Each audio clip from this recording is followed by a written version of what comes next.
Hello everyone, मैं Nitesh Pandey, dream doctor MBBS counsellor. और आज इस वीडियो में हम बात करेंगे एमसीसी के रजिस्ट्रेशन के बारे में, उससे रिलेटेड रूल्स और रेगुलेशन के बारे में, क्योंकि बहुत सारे बच्चों को बहुत सारे डाउट्स हो जाते हैं जिसकी वजह से उन्हें दिक्कत हो जाती है। जैसे रजिस्ट्रेशन वो करते हैं, रजिस्ट्रेशन में कैसे पार्टिसिपेंट कर रहा है, क्या रूल रहेगा, क्या रेगुलेशन रहेगा, उन सब चीज़ों का किसी को नॉलेज नहीं हो पाता है। ठीक है, बट आपको मैं इस वीडियो में सारी की सारी जानकारी दूंगा। और साथ ही साथ अगर आपने देखा होगा तो एमसीसी के पोर्टल पे एमसीसी का जो काउंसलिंग है उससे रिलेटेड एक पूरा का पूरा पीडीएफ आया हुआ है, जिसके लगभग 70 to 77 के करीब में आपके पेजेस हैं, जिसमें कि सारे के सारे रूल्स और रेगुलेशन लिखे हुए हैं। अगर आप चाहें तो एमसीसी की आप वेबसाइट पे जा करके www.mcc.nic.in पे जा करके आप वहाँ पर वो पीडीएफ डाउनलोड करके उसके बारे में सब चीज़ पढ़ सकते हैं, समझ सकते हैं। बट अगर आप वो नहीं कर पा रहे हैं, क्योंकि 77 to 70 पेजेस कम नहीं होते हैं, उसको आप पढ़ने भी जाइएगा तो काफ़ी ज़्यादा टाइम आपको लग जाएगा। बट इस वीडियो में मैं आपको पूरा रूल एंड रेगुलेशन मैं बता दूंगा एक शॉर्टकट में कि क्या क्या एक टॉपिक्स हैं जिनको आपको क्लियर रखना पड़ेगा। जो आपको जो भी डाउट्स होंगे इन टॉपिक्स में सारे के सारे क्लियर हो जाएंगे। तो पहले हम बात करेंगे एमसीसी के बारे में, क्योंकि देखिए एमसीसी में आपका एनएमसी ने अभी तक जो न्यू कॉलेजेस आए हुए थे, पहले हम कॉलेजेस की बात करेंगे। ठीक है, तो एनएमसी के न्यू कॉलेजेस और ओल्ड कॉलेजेस के बारे में अभी तक कोई अपडेशन नहीं दिया है, क्योंकि जब तक कोई अपडेशन नहीं मिलता है एनएमसी की, सीट मैट्रिक्स पता नहीं चलेगा। और सीट मैट्रिक्स जब तक पता नहीं चलेगा तब तक काउंसलिंग की प्रक्रिया उतनी अच्छे से नहीं हो पाती है। बट जहाँ तक उम्मीद है कि आज से यानी कि 14 अगस्त से एमसीसी के फर्स्ट राउंड की काउंसलिंग स्टार्ट हो जाएगी। तो हम यहाँ पे अपनी आय की बात करते हैं। देखिए www.mcc.nic.in ये वेबसाइट है, यहाँ से आप जो है अपने काउंसलिंग के फॉर्म फिलअप कीजिएगा और जो भी अपडेट है यहीं से आपको मिलेंगी।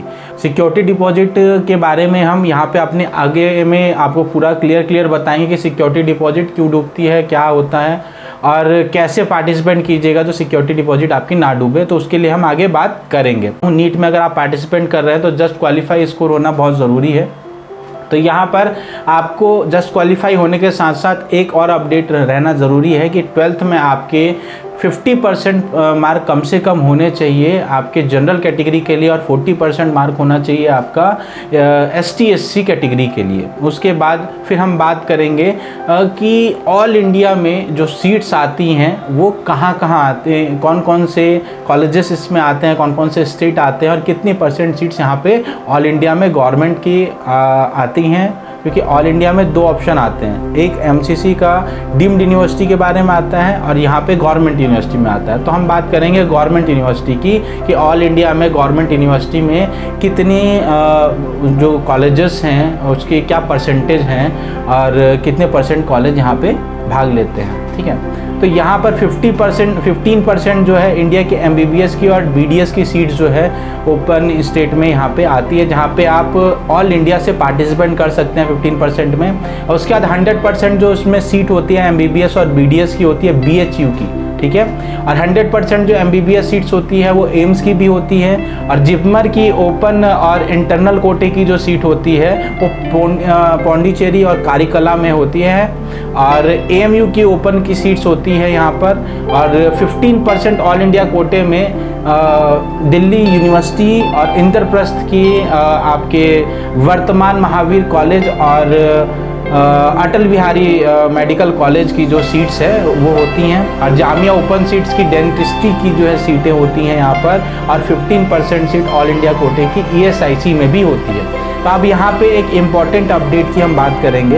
यहाँ पे एक इम्पॉर्टेंट अपडेट जो है कि एमसीसी में आपका लास्ट ईयर एक नियम था, जैसे कि 3rd राउंड के बाद जो स्टे राउंड जो होता है इसकी जो आपकी काउंसलिंग होती थी वो ऑफलाइन होती थी। बट इस साल से ऐसा कुछ नहीं होगा। यहाँ पे कुछ चेंजेस आए हैं डीम्ड यूनिवर्सिटी को लेकर के कि 4th राउंड में आपकी जो स्टे राउंड की जो सीट्स हैं वो सारी की सारी ऑफलाइन नहीं होगी, ये ऑनलाइन होगी, और सेम एज इट इज़ जो आपका कंडीशन हो स्टेट पे भी रहेगा। तो जिन बच्चों को ये अनुमान था कि लास्ट राउंड आपका स्टेट राउंड में जो एमसीसी की जो स्टेट राउंड की जो सीट्स हैं वो ऑफलाइन होंगी, तो वो अब ऐसा नहीं होगा। जो भी सीट्स हैं इंडिया में टोटल, स्टेट हो चाहे एमसीसी हो, सारी के सारी सीट्स ऑनलाइन ही होने वाली है।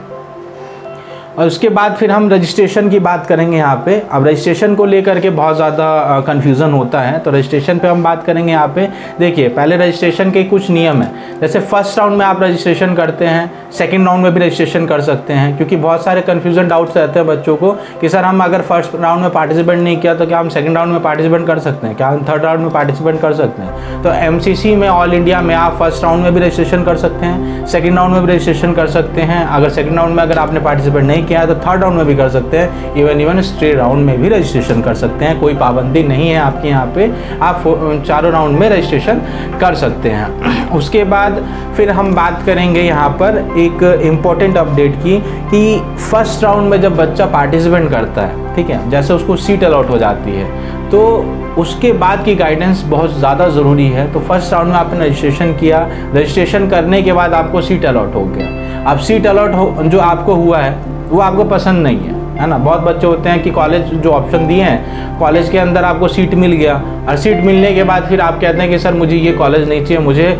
और भी कॉलेज कोई और ऑप्शन चाहिए, मैं और इस कॉलेज को मैं न जाकर दूसरा ऑप्शन मैं क्या ले सकता हूँ। तो हाँ, बिल्कुल आप ले सकते हैं। उस टाइम आप अपग्रेडेशन कीजिएगा। अपग्रेडेशन क्या है? अपग्रेडेशन में आपको क्या करना होता है, जैसे कि आपको जो फर्स्ट राउंड में सीट अलॉट हुआ है, ठीक है, फर्स्ट राउंड में जो सीट अलॉट हुआ है, सीट अलॉट होने के बाद आपने वहाँ पे जाके अपना रजिस्ट्रेशन करवा लिया, अपने डॉक्यूमेंट वेरीफाई करवा के अपने एडमिशन लेके एक सीट अपना कंफर्म कर दिया। सीट कंफर्म होने के बाद आप यहाँ पर अपग्रेडेशन में जा कर के अपना सेकेंड राउंड के लिए आप पार्टिसिपेट कर सकते हैं यहाँ पर, और उसमें आपकी जो फर्स्ट राउंड की सीट है वो तो आपकी सेफ है, और सेकेंड राउंड में अगर आपका मन चाहा कोई कॉलेज आप ऑप्शन में डालना चाहें तो वो भी डाल सकते हैं।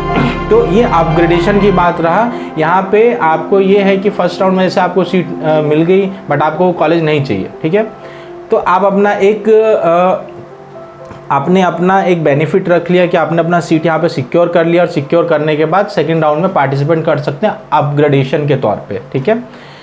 और अपग्रेडेशन भी जो है क्वेश्चन आप लोगों का ये भी रहेगा कि सर हम अपग्रेडेशन कौन कौन से राउंड में ले सकते हैं, तो मैं आपको बता देता हूँ। जैसे कि आपने फर्स्ट राउंड में सीट मिल गई, आपको अलॉट हो गया, ठीक है, और वो सीट आपने अपनी रिजर्व करके और सेकंड राउंड में आपने अपग्रेडेशन के लिए डाल दिया, ठीक है। और सेकंड राउंड में फिर आपने अपना पार्टिसिपेंट किया, पार्टिसिपेंट करने के बाद आपको सेकंड राउंड में भी सीट मिल गई, और आप फिर अपग्रेड करना चाहते हैं कि भाई हमको ये कॉलेज नहीं और इससे अच्छा कॉलेज चाहिए, तो आप सेकंड राउंड में भी अपग्रेड डाल सकते हैं थर्ड राउंड के लिए।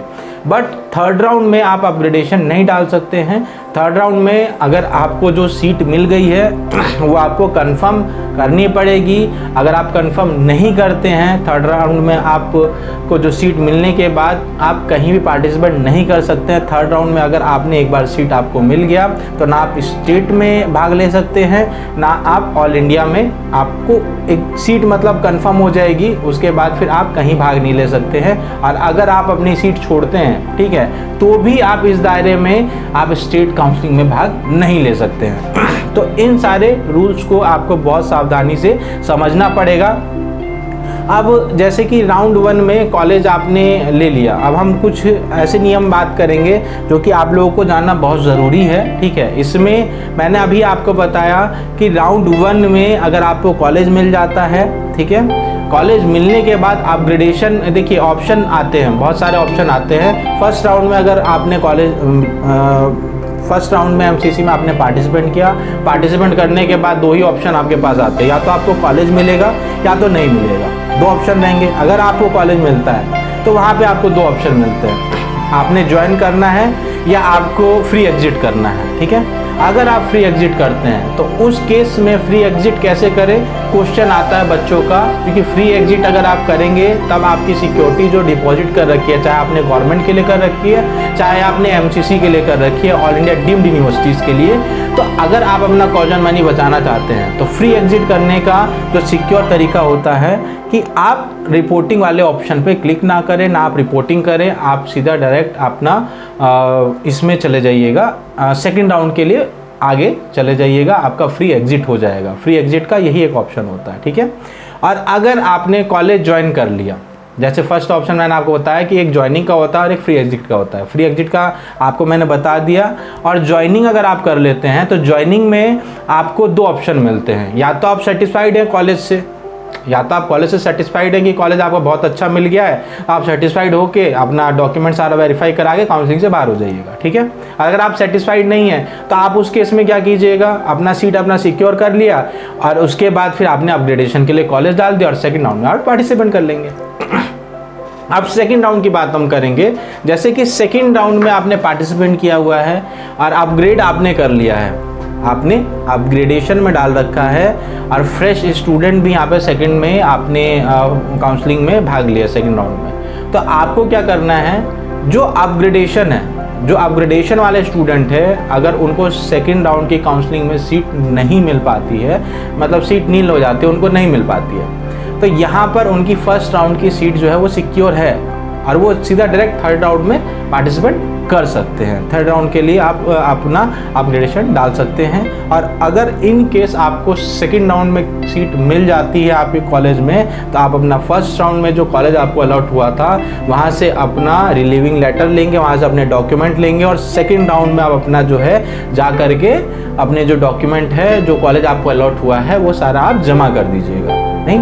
और उसके बाद फिर थर्ड राउंड में आप पार्टिसिपेट कर सकते हैं। अगर आपको कॉलेज अलॉट, अगर आपको जो मनचाहा आपका कॉलेज मिल गया तब तो आपको कोई दिक्कत है नहीं, बट अगर आपको फिर भी मनचाहा कॉलेज नहीं मिला है तो उस केस में आप वहाँ पे भी फ्री एग्जिट कर सकते हैं सेकेंड राउंड में। क्योंकि देखिए 2 राउंड आपको ऑप्शन मिलता है, फर्स्ट और सेकंड राउंड में आपको ऑप्शन मिलेगा, आप यहाँ पर फ्री एग्जिट कर सकते हैं, अपग्रेडेशन कर सकते हैं, बट थर्ड राउंड में अगर आपको कॉलेज मिल गया तो फिर कोई चांस नहीं है आपको ना सीट मिलने का। सीट आपको अगर मिल गया तो फिर आपको कोई चांस नहीं अपग्रेडेशन का, ना कोई चांस है फ्री एग्जिट का, आपको सीट लेना ही पड़ेगा। अगर आप नहीं लेते हैं तो उस केस में आपकी जो कॉशन मनी है वो आपका जो है वो जब्त कर ली जाएगी, गवर्नमेंट जो है वो उसको जब्त कर लेगी। और अगर इस दौर में अगर आपका अमाउंट जब्त हो जाता है, अगर आप फिर पार्टिसिपेट करना चाहते हैं तो आपको अपना जो सिक्योरिटी मनी है वो फिर से जमा करनी होगी।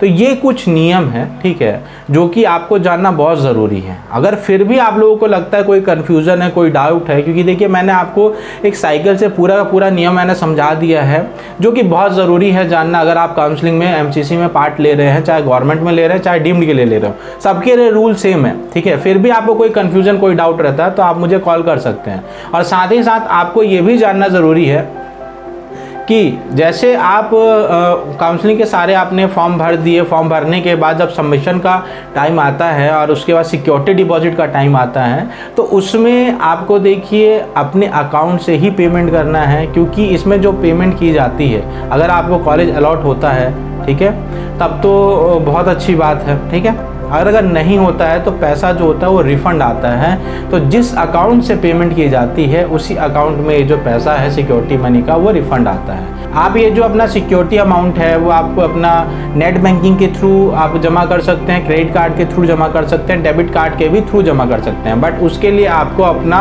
जो बैलेंस है उसको मेंटेन रखना पड़ेगा, जो अमाउंट जा रहा है वो मेंटेन रखना पड़ेगा।